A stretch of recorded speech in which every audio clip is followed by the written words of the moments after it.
برای استتا. دیدی؟ اینجا هم پلیسه داره. بله، رنگ اینجا ناقصه. نمیتونی همیشه اینطور از کار در بیاری باشه؟ چه کسی فکر میکرد که یک کامیون میتواند تا این اندازه تاثیرگذار باشد؟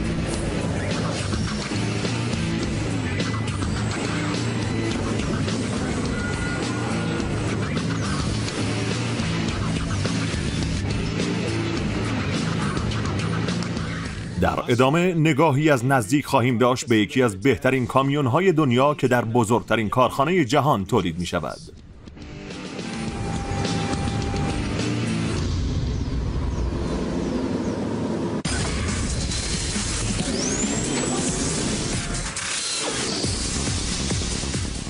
کارخانه‌های عظیم. نوسازی در مرسدس.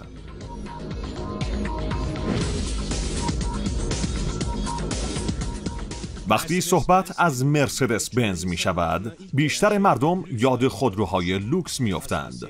خودروهایی با طراحی دقیق، لوکس و گران قیمت.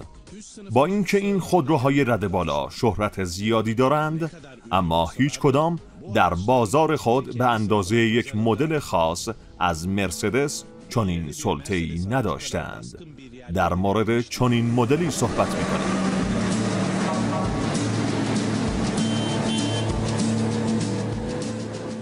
پرفروشترین کامیون اروپا. این پرفروشترین کامیون اروپا است. مرسدس اکتروس.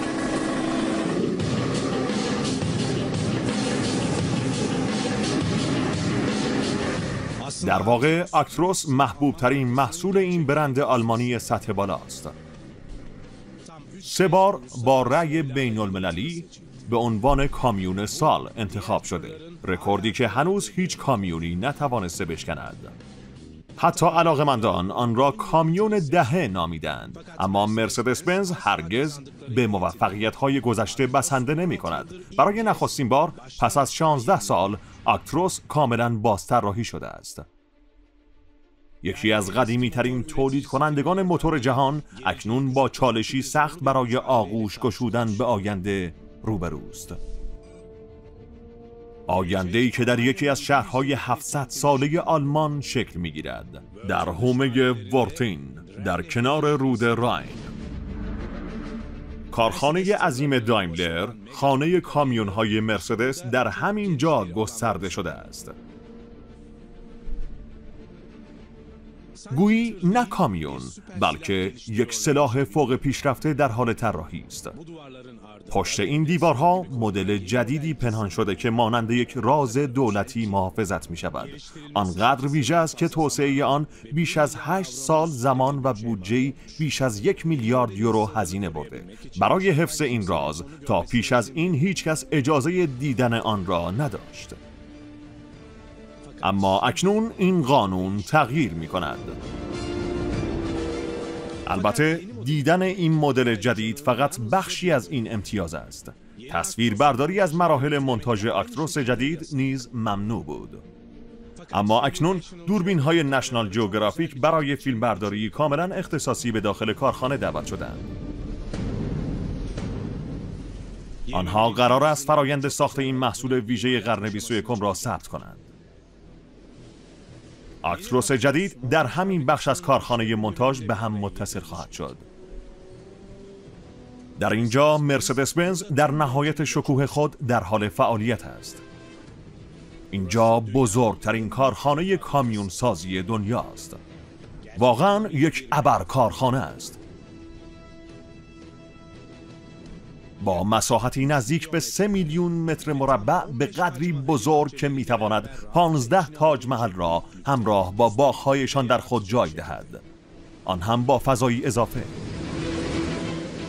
فقط سالن مونتاژ دارای 3 خط تولید است که هر کدام 1 کیلومتر طول دارند. آنقدر بزرگ که برای جابجایی داخل آن به وسیله نقلیه نیاز دارید.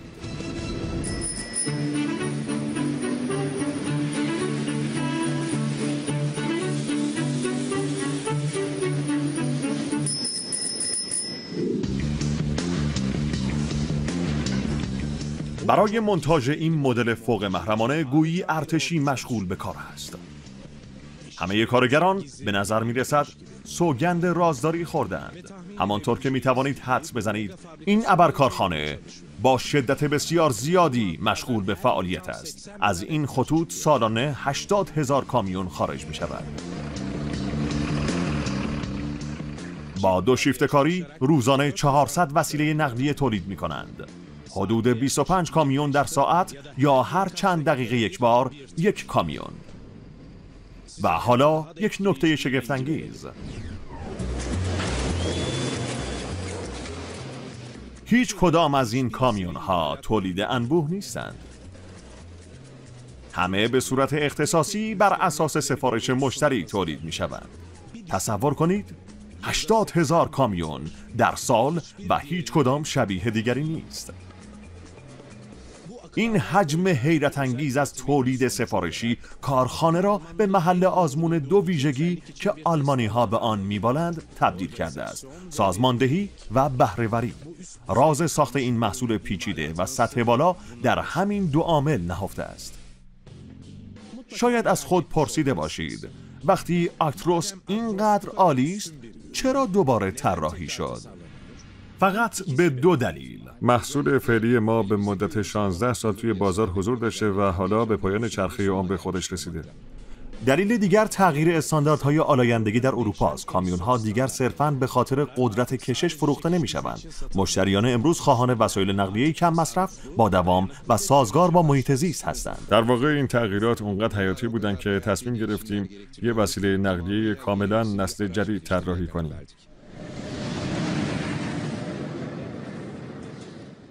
شاید شما هیچگاه از این کامیون‌ها استفاده نکنید، اما سبک زندگیتان به آنها وابسته است.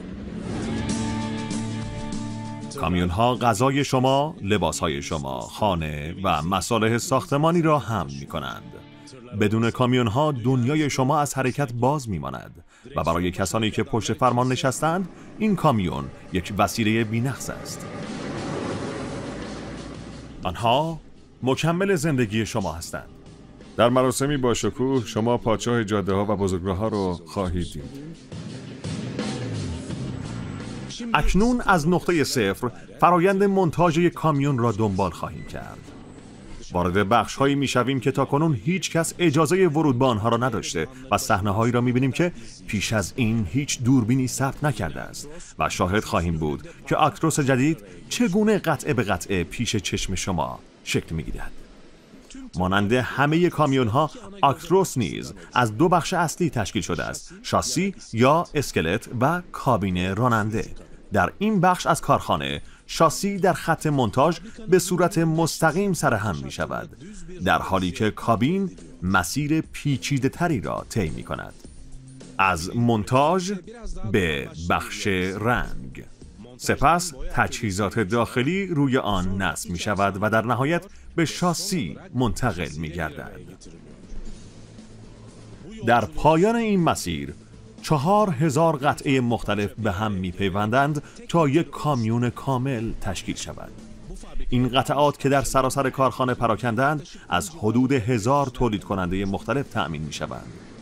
هرچه قطعه ای از فاصله دورتری برسد، هزینه آن بیشتر می شود و این خود تهدیدی برای بهره‌وری است. اما راه حلی برای افزایش بهره‌وری وجود دارد: استقرار تولید کنندگان اصلی در درون کارخانه. نیم دوجین شرکت درست بیرون از این دیوارها قطعات را تولید کرده و مستقیم به خط تولید میفرستند. شاید اینم یه نظریه توطئه باشه. خب اینجا ما کاری رو انجام میدیم که شاید در دنیا نظیر نداشته باشه. ما اونچنان بی‌نقص سازماندهی شدیم تا تمام خطوط تولید، مسائل نقلیه گوناگون و 4,000 قطعه مستقل رو گرد هم آوردیم و در نهایت یک کامیون بی‌نقص رو تحویل میدیم. اما فکر نکنید که مدیر کارخانه شبها با خیالی آسوده میخوابد. نیمی از قطعات طبق گفته خودشان درست به موقع تحویل داده میشوند، یا به بیان دیگر در آخرین لحظه. این مسئله آنقدر پرتنش است که میتواند عقل انسان را زائل کند، ولی برای آنها تنها یک چالش اجرایی است. فراموش نکنیم که آنها بیش از یک قرن پیش، یعنی در سال 1896 اولین کامیون را اختراع کردند. البته آن زمان شرکت مرسدس بنز با نام امروزیش تازه تأسیس شده بود. 10 سال پیشتر، یعنی در سال 1885، کارل بنز یکی از نخستین خودروهای بنزینی را ساخت. در همان دوران مخترع آلمانی دیگری به نام گوتلیب دایملر نیز از پیشگامان حمل و نقل موتوری بود. مرسدس هنوز یک خودرو نبود. در آستانه قرن جدید دایملر نام دختر یکی از سرمایه‌گذاران اتریشی را روی خودرو گذاشت. شرکت دایملر نام مرسدس را برای محصول خود انتخاب کرد. سپس جنگ جهانی اول آغاز شد. در آن زمان رونق اقتصادی آلمان وابسته به بازارهای جهانی بود، اما جنگ 4 ساله اقتصاد را در هم شکست و شکست نظامی نیز هرج و مرج را در پی داشت. تورم ظرف 5 سال آلمان را به قدری ویران کرد که در برهه‌ای نرخ تبدیل 4.2 تریلیون مارک آلمان برابر با $1 آمریکا شد. شرکت‌های تولید کننده وسایل نقلیه موتوری نیز از خطر نابودی در امان نبودند. برای بقا شرکت‌های دایملر و بنز با یکدیگر ادغام شدند و مرسدس بنز متولد شد. باقی ماجرا تاریخ شد.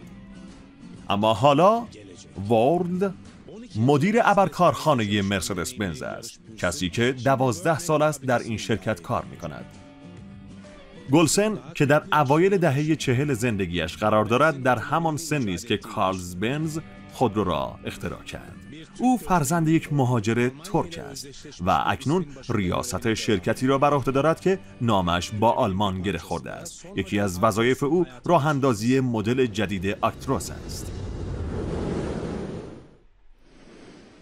و درست از همینجا ماجراجویی یک کامیون آغاز می شود.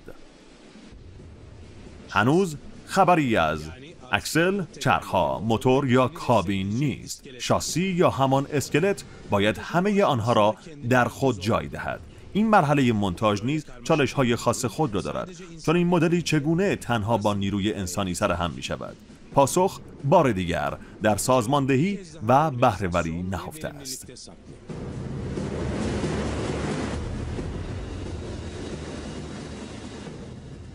فرایند از اجزای جانبی شاسی آغاز می شود. قطعاتی که به صورت جفت وارد می شوند و در آنها سوراخ‌های راهنما از پیش تعبیه شده است. این سوراخ‌ها به صورت اختصاصی برای نیاز هر کامیون تأمین می شوند و محل دقیق نصب پیچ‌ها و اتصالات اسکلت را مشخص می کنند. اساس کار ساده است. قطعه A را در محل B قرار بدهید، مانند نسخه‌ای عظیم و جثه از یک دیاگرام فنی. برای اطمینان از نصب درست هر قطعه در جای خود از فناوری قرن 21 بهره می‌گیرند، یعنی لیزر. استادکارا از طریق این نمایشگر میتونن ببینن که کدوم قطعات باید روی شاسی نصب بشن. ما به اونها نشون میدیم که برای هر موقعیت باید کدوم قطعات رو کنار همدیگه قرار بدن. شماره قطعات و اجزای استاندارد مورد نیاز رو در اختیارشون قرار میدیم. استفاده از راهنمای لیزری روشی جدید در خط مونتاژ قدیمیه، اما در مدل جدید اکتروس این نوآوری یک گام جلوتر رفته. با یک گام یا کانال خاص میتونم شاسی رو با لیزر کنترل کنم. با این سیستم اطلاعات رو مستقیما روی قطعه هم منتقل میکنیم. برای نمونه موقعیت پیچ، طول اون، گشتاور پیچشی و زاویه‌اش هم مشخص میشه. به این ترتیب استادکاران به تمامی اطلاعات مورد نیاز برای مونتاژ شاسی دسترسی دارن. فناوری لیزر تکنولوژی بسیار جدیدی محسوب میشه. ما فقط در محصول جدیدمون، یعنی اکتروس جدید، از اون استفاده میکنیم. به محض اینکه دستورالعمل‌ها کامل شود، بلافاصله به طبقه بعدی منتقل می‌شویم. خطوط مونتاژ شاسی. طول کل خطوط جدید در واقع 600 متره. از مرحله آماده سازی اجزای جانبی تا پایان مونتاژ در مجموع حدود 6 ساعت و نیم زمان صرف می‌شود. ابتدا تیرک‌های عرضی نصب می‌شوند. این تیرها شاسی را به هم متصل نگه می‌دارند. سپس تجهیزاتی نصب می‌شوند که اجزای کامیون را پشتیبانی می‌کنند، درست مانند عناصر ارضی. در اینجا نیز تیم‌ها به صورت متقابل کار می‌کنند. پیش از عبور به مرحله بعدی، تمام قطعات با پیچ‌های صنعتی به یکدیگر متصل می‌شوند. قطعات و افراد دائما در حرکتند و این جنب و جوش ریتم پرطنین بهره‌وری را پدید می‌آورد. اکنون نوبت لوله‌های ترمز است. بار دیگر انسان و ماشین در هم می‌آمیزند. این یک کار بسیار سخته، چون باید تعداد زیادی لوله و کابل در فضای بسیار محدود جا بدیم.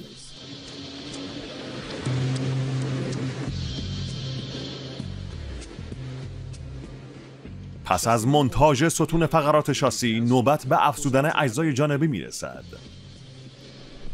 قطعاتی که حرکت آکتروس را ممکن میسازند، یعنی محورهای انتقال نیرو. این شافت های اصلی چرخها را کنترل می کنند. در خودروهای معمولی معمولاً دو محور وجود دارد، یکی برای چرخهای جلو و دیگری برای چرخهای عقب. اما در آکتروس از 4 محور استفاده می شود. کابین روی محور جلو قرار می گیرد، در حالی که محور عقب ظرفیت بار بیشینه را تعیین می کند و برای تحمل وزن‌های فوق‌العاده بالا طراحی شده است. فرایند 4 محوره به راحتی می تواند تا 30 تن بار را جابجا کند. استادکاران با سرعتی سرسام‌آور کار می کنند. تیمی از کارگران قطعات، فنرها و شفت محرک را در عرض 8 دقیقه نصب می کنند و این نمونه دیگر از بهره‌وری در این کارخانه است. و اینک شاسی تکمیل شده است. حالا به ایستگاه بعدی می رویم، بخش چرخش شاسی. اسکلت برای انجام عملیات رنگکاری وارونه میشه، چون در حالت واژگون نصب محور و فنرها به مراتب آسون تره و اینجوری خیلی بهتر کارمون جلو میره. حالا که کار روی شاسی تمام شده، دیگر نیازی به وارونه ماندنش نیست. این توده فولادی را این گونه میچرخانند.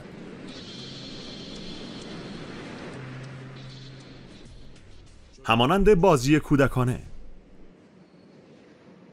در حالی که یک تیم در حال سرهم کردن شاسی است، تیمی دیگر مشغول آماده سازی کابین است.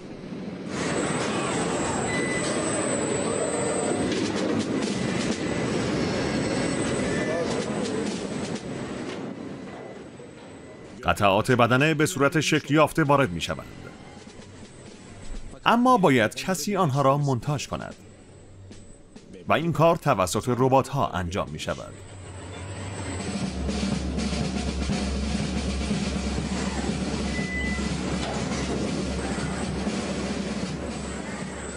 کارخانه با 350 ربات صحنه شبیه به فیلم‌های علمی تخیلی را تداعی می‌کنند. گرچه کاری تکراری به نظر می‌رسد، اما نباید فریب خورد.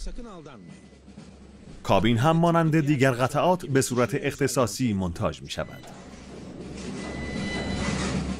زیبایی ربات‌ها در همین است، حافظه بی‌نقصی دارند. تمام بخش‌های تولیدی در کارخانه می‌توانند هر نوع کابینی را به هر ترتیب ممکن مونتاژ کنند، چون همه می‌دانند برای چه کسی کار می‌کنند. برای راننده. صدا یعنی یه چیز اضافه. فرایند تحویل به مشتری پیش از هر چیز با شناسایی نیازها و خواسته‌ها آغاز میشه. پاسخها در حال ثبت هستند. اینکه شرایط بازار برای نصب چطوره؟ آیا مشتری قصد داره مدت زمان طولانی از خودرو استفاده کنه یا آیا به کابینی بزرگ نیاز داره؟ اگر مشتری به یک کابین بزرگ نیاز داشته باشد، خوش شانس است. آکتروس یکی از بزرگترین کابین ها را در جاده ها به راننده‌اش ارائه می‌دهد. از زمان ثبت سفارش مشتری تا آغاز مونتاژ، کارخانه تنها 6 هفته فرصت دارد تا تمام قطعات را سفارش دهد. پس از تولید تمام قطعات از جمله پنل‌های کابین که از پیش آماده می‌شوند، مونتاژ کامل کامیون تنها 6 روز زمان می‌برد. یعنی بیش از 4 قطعه در کمتر از 1 هفته کنار هم قرار می‌گیرند. اگر شما در این زمان موفق شوید حتی یک معمای ساده را حل کنید، باید آن را یک موفقیت بدانید.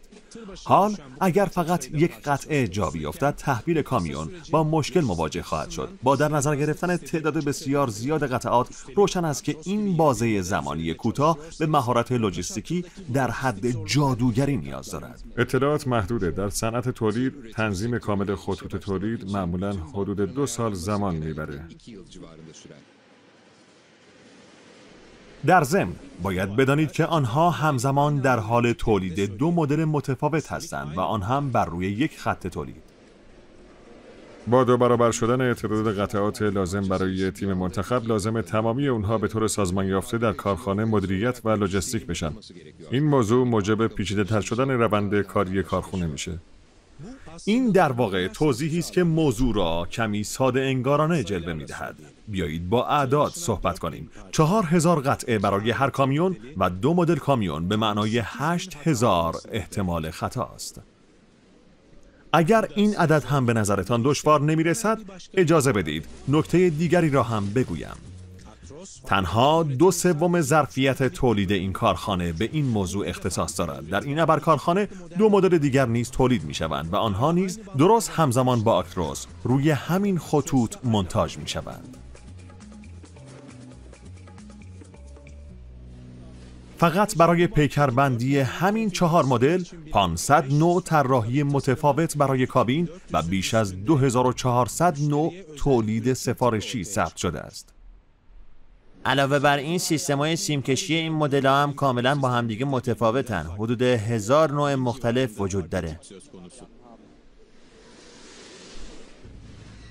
از نظر لوجستیکی این یک کابوس واقعی است. حالا می توان فهمید چرا رقبای مرسدس مونتاژ را در 2، 3 یا حتی 4 کارخانه جداگانه انجام می دهند. نتیجه چه بوده؟ آنها توانستند ظرفیت تولید خود را به طور قابل توجهی افزایش دهند و با وجود سختی ها موفق به غلبه بر چالش ها شدند.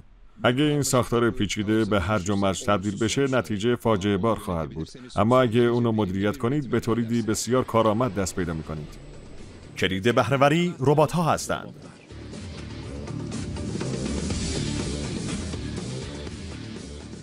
آنها با چنان سرعت و دقتی کار می‌کنند که مونتاژ کامل یک کابین تنها 9 ساعت زمان می‌برد. پنل‌ها، پرچ‌ها و چسب‌ها همگی با دقتی بی‌نقص در جای خود قرار می‌گیرند. اما حتی دقیق‌ترین ربات‌ها نیز باید توسط انسان کنترل شوند. به همین دلیل در میانه مسیر تولید کابین توقف کوتاهی دارد و وارد بخش آزمایش می‌شود. چرا؟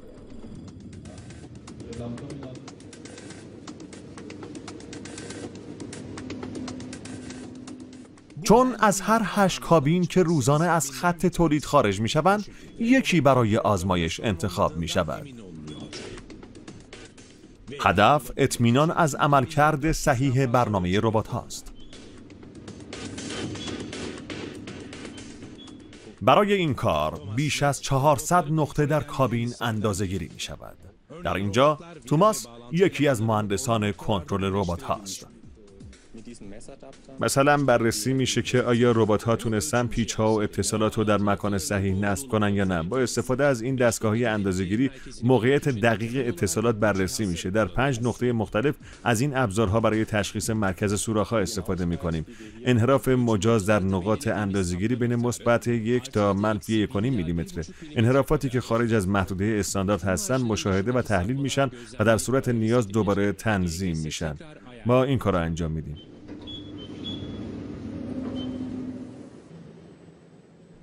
کابینی که از آزمایش با موفقیت عبور کرده دوباره به خط مونتاژ باز می‌گردد.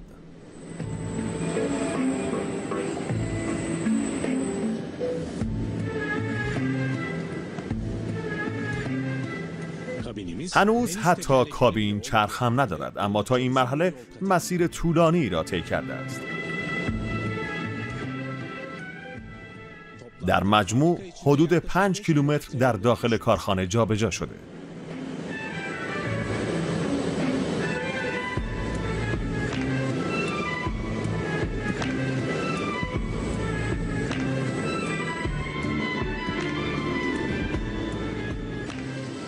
مشاهده کنید.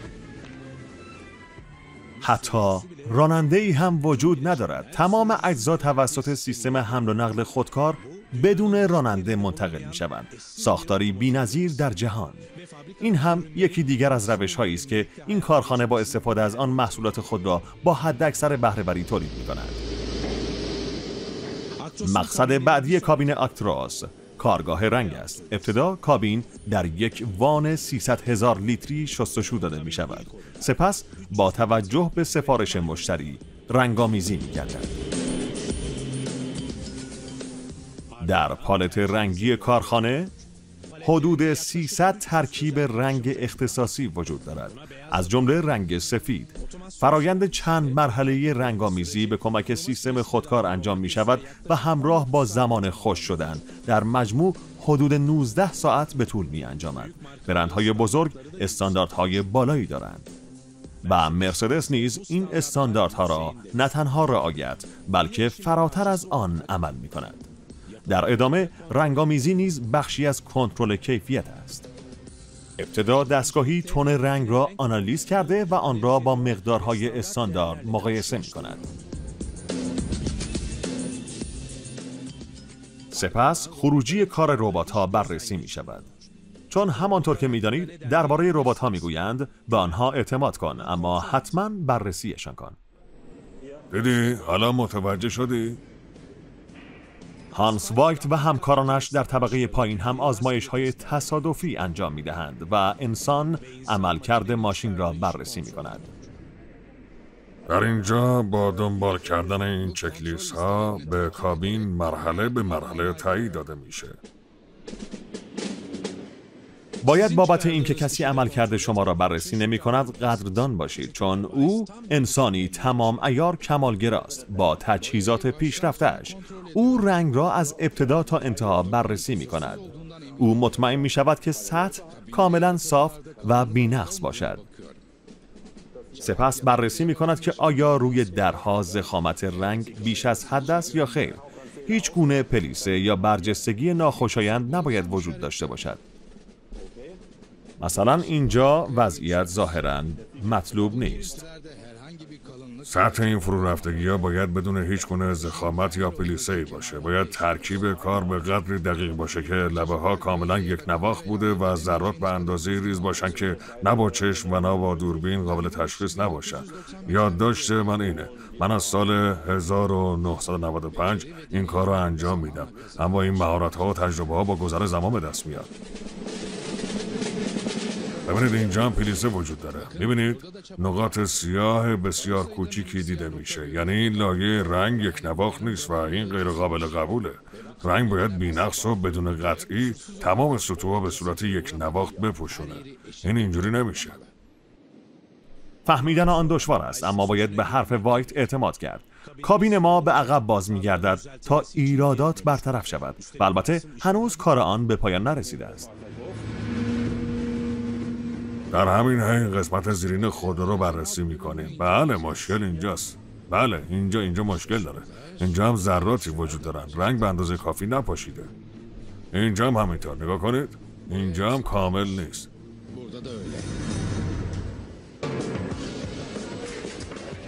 کابین مونتاژ و رنگ شده ما اکنون آماده است تا با قطعات جدید ترکیب شود.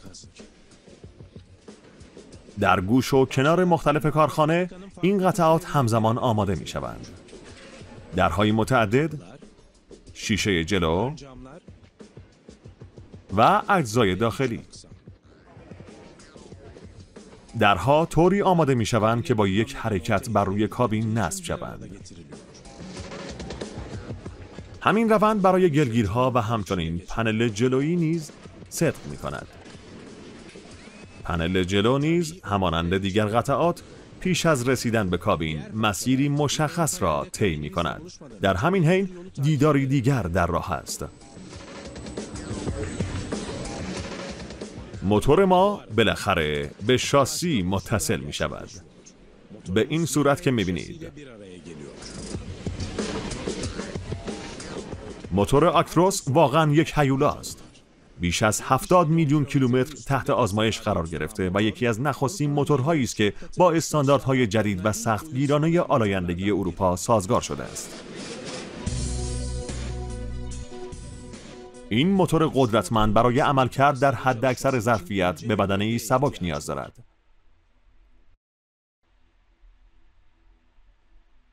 در گذشته اولین کامیون بسیار کوچک بود و موتوری ضعیف با قدرت 4 اسب بخار داشت و تنها توانایی حمل 1.5 تن بار را داشت. اما آکتروس جدید با توان 510 اسب بخار قادر است تا 30 تن بار را حمل کرده و به سرعت 90 کیلومتر در ساعت برسد. شرکتی که پیشرو در صنعت کامیون‌های مدرن است، اکنون هیولایی چشمگیر خلق کرده. کامیون‌ها طی دهه‌ها چنین ظاهری داشتند: یک کاپوت بلند که موتور را در زیر خود پنهان می‌سازد و در پشت آن جایگاه راننده. اکثر تولید کنندگان همچنان از همین طراحی استفاده می‌کنند، اما مرسدس سالها پیش با اقدامی انقلابی این طراحی را دگرگون کرد. کاپوت را به طور کامل حذف و طراحی اختصاصی کابین روی موتور را معرفی کرد. این طراحی اجازه میداد تا کامیون بتواند در جاده‌های باریک اروپا با زاویه بسته گردش کند. مرسدس تنها در مدت کوتاهی نیمی از بازار ماشین آلات سبک را در اختیار گرفت. این نوآوری فضای بیشتری ایجاد کرد و وزن و مصرف سوخت را نیز بهبود بخشید. آکتروس از همان ابتدا مصرف سوخت بسیار مناسبی داشت. در سال 2008 رکورد جهانی مصرف سوخت در کلاس خود را به دست آورد. راز طی مسافت بیشتر با همان مقدار سوخت در موتور نیست، بلکه در آیرودینامیک نهفته است. خطوط تیز بدنه که جریان هوا را می‌شکنند موجب مقاومت بیشتر خودرو می‌شوند. آکتروس جدید اکنون از همیشه روانتر است و در شرایط مساوی مشخص شده که نسبت به خودروهای سواری معمولی سوخت کمتری مصرف می‌کند. وزن یک خودروی معمولی حدود 1.5 تن است، در حالی که وزن این کامیون به تنهایی 7 تن و با بار کامل تا 40 تن می‌رسد. فکر میکنم همین آمار برای نشون دادن صرفه‌جویی این کامیون‌ها کافی باشه. حداقل در حال حاضر اینجوریه. میشه کامیون‌های مدرن و بهترین نمونه برای صرفه‌جویی واقعی در مصرف سوخت دونست. آمار فوق‌العاده است، اما این ابرکارخانه مثل همیشه به واژه فوق‌العاده قانع نیست. آنها قصد دارند با افزایش 20% عمر مفید آکتروس جدید عملکرد کیلومتری آن را نیز بهبود ببخشند. اگر بخواهیم آن را با عمر انسان مقایسه کنیم، این معادل افزودن 16 سال به میانگین عمر یک شهروند آلمانی است. یک کامیون باید بتونه با موتور و کابین خودش دست کم 1 میلیون کیلومتر رو طی کنه. هدف ما اینه که این عدد رو به 1.2 میلیون کیلومتر برسونیم. برای افزایش عمر آکتروس حتی در مرحله تحقیق و توسعه نیز انجام آزمایش‌های متعدد ضروری بود، اما طراحان در مرحله تست با چالشی متفاوت روبرو شدند. چطور میتوان مدلی که به شدت مخفی نگه داشته شده را بدون افشا در جاده آزمایش کرد؟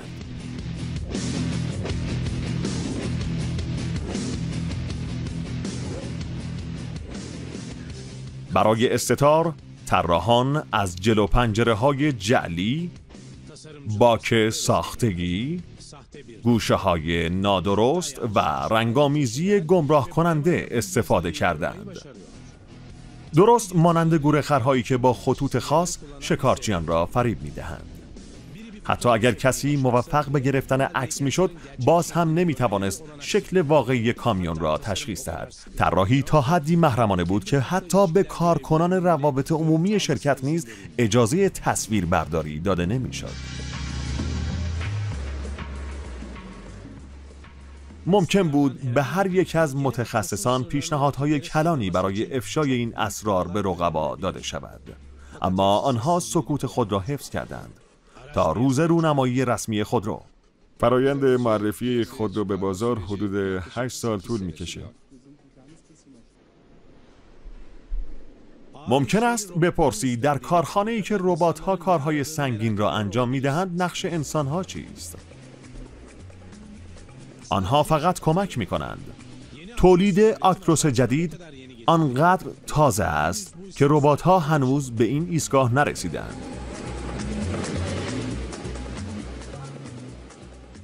پس از آماده سازی شیشه ها، ربات‌ها وظیفه نصب آنها را بر عهده می‌گیرند. سپس نوبت به یکی از مهمترین عناصر رفاه راننده می‌رسد، یعنی صندلی‌ها.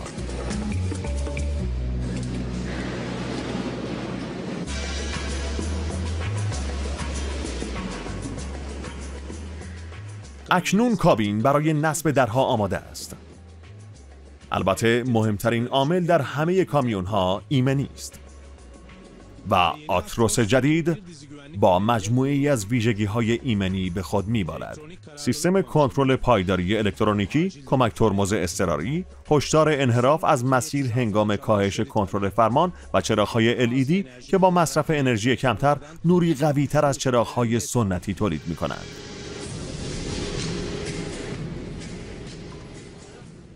پس از تکمیل تجهیزات، کابین آماده می شود تا با شریک جدا نشدنیش یعنی شاسی ترکیب شود. این دیدار در ایستگاه ازدواج صورت می گیرد. درست مثل ازدواج در اینجا هم باید پیوندی ناگسستنی برقرار بشه. بخشی با دست انسان و بخشی با دست ربات ساخته شده و حالا با یکدیگر ترکیب می شوند و هماهنگی بی‌نقصی شکل می گیرد تا مرگ ما را از هم جدا کند.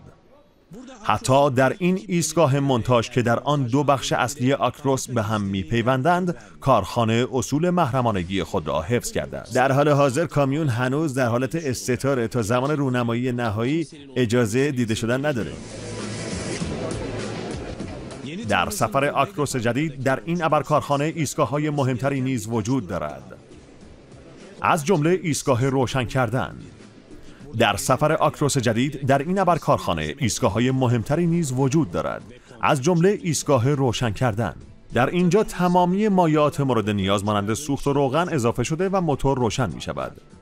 عملکرد ربات‌ها و انسان‌ها نیز بررسی می شود. چراغ‌ها، فرمان، موتور و ترمزها. در پایان فهرست کنترل، آزمایش سرعت قرار دارد تا حد اکثر سرعت کامیون سنجیده شود.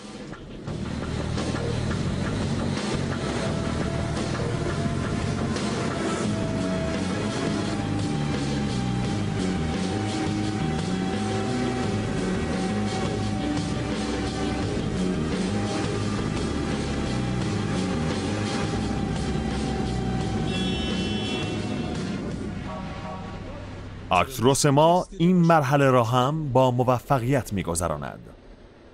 اما چالش‌های اصلی در دنیای واقعی در انتظار است. برای مثال شرایط آب و هوایی. در ایستگاه بعدی مهندسان آلمانی در برابر طبیعت قرار می‌گیرند. در اینجا کابین تحت دوش آب قدرتمندی قرار می‌گیرد تا از نبود نشتی اطمینان حاصل شود. با فشار آبی حدود 1 لیتر در دقیقه این آزمایش 15 دقیقه ادامه دارد و در پایان حتی 1 قطره هم درون کابین نمیماند.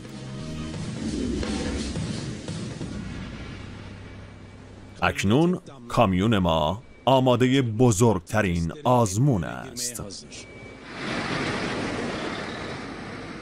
پس از اینکه تمامی 4000 قطعه بدون نقص کنار هم قرار گرفتن، کامیون جدید آماده تحویل به صاحب جدیدش است.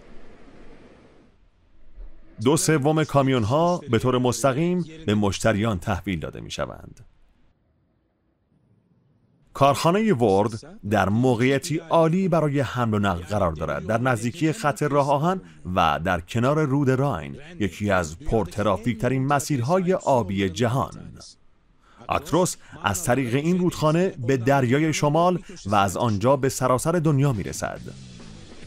سایر کامیون ها مستقیما توسط رانندگانشان تحویل گرفته می شوند و گاه خانواده های آنها نیز در این فرایند حضور می یابند. 90% مشتریان این کارخانه شرکت‌های بزرگ حمل و نقل هستند و 10% باقی مانده رانندگان مستقل کامیونی اند که به دنبال وسیله قابل اعتماد و کارآمد هستند. در پایان مشتریانی که این ابر کارخانه باید رضایت آنها را جلب کند همین افراد هستند. راننده ها و مشتری ها هر کدام با ویژگی های خاص خود اینجا می آیند. در بخش تحویل خودرو که همکنون در اون قرار داریم روزانه بین 100 تا 150 کامیون به مالکانشون تحویل داده میشه. در اوج فعالیت این رقم حتی به 300 تحویل در روز هم میرسه.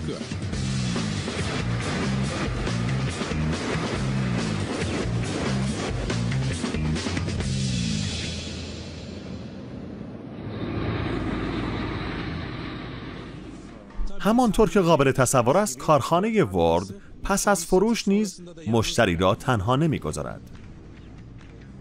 استفاده از کامیون‌های مدرن با کامیون‌های قدیمی که بیشتر راننده‌ها سالها پیش با اونها رانندگی کردن تفاوت زیادی داره. از نظر من نکته اصلی استفاده اقتصادی از خودرو و کاهش مصرف سوخت و دی اکسید کربن اونه. و برای این منظور باید در کلاسی شرکت کرد که 1 روز کامل طول می کشد. آموزش رانندگی با کامیون در سال اول. رانندگانی که مایل باشند می توانند در تور بازدید از کارخانه نیز شرکت کنند. حتی با تجربه ترین راننده ها هم در اینجا احساس می کنند وارد فروشگاه شیرینی شدند. بزرگترین فروشگاه شیرینی دنیا. با این حال هیجانی که مشتری‌ها در اولین نگاه به کامیونشون تجربه می‌کنن کاملا مشهوده. این احساس برای مشتری مهمه اما برای ما هم بسیار ارزشمنده چون تحویل کامیون در اینجا لحظه خاص محسوب میشه. کامیون هایی که از این کارخانه خارج می شوند تا رسیدن به نقطه کنونی مسیر طولانی را طی کردند. مرسدس در دهه پس از جنگ جهانی دوم با تولید کامیون هایی که هم محبوب شدند و هم به بازسازی اقتصاد آسیب دیده آلمان کمک کردند نقش مهمی ایفا کرد. امروزه این کامیون ها در رشد اقتصاد جهانی سهم دارند. هر بار به واسطه یک راننده. بهترین بخش این کار همونطور که قبلا هم گفتم دیدن لبخند مشتری و تماشای خروجش با یک لبخند خوب با کامیون جدیدش از کارخونه است. این واقعا به آدم انگیزه میده. زیباترین قسمت داستان همینجاست. با آرزوی روزهای روشن برای همه کامیونداران. امیدوارم که سفر بهتون خوش بگذره و مسیر خوبی داشته باشید.